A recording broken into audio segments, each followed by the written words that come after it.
सब बच्चा होता तोहरे से खेले के खेल क्या बोल रहा है?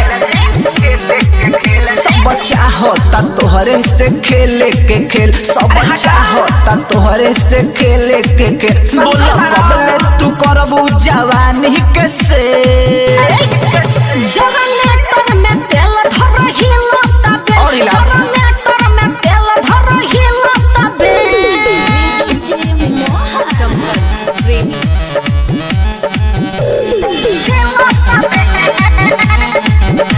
चंपल प्रेमी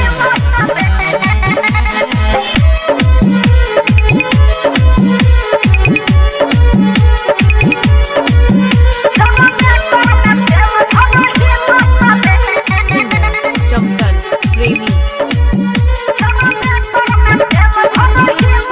देखे के हमरो डर सझल कौआ बुढ़वा निहारता ढोढ़ी निहारी ना। पागल भइल बा सारा बरतिया कहेला फुलहा कटोरी तनी तनी चिखा दे छोड़ी अरे। बाजा बरी आई बाप रे। हुआ जैसन मोर तोरा कहीं ना भेटाई ना तो Oh my लहंगा God। में बस धक दी है सटेल सुन ले अरे हट जनरेटर में तेल धर हिलता बेल जनरेटर में तेल धर हिलता बेल जनी जबरे तू हमरा के जोर से धके सब बच्चा होता तोहरे से खेले के खेल सब बच्चा होता तोहरे से खेले के खेल चंपल प्रेमी म्यूजिक डीजे मोहन चंपल प्रेमी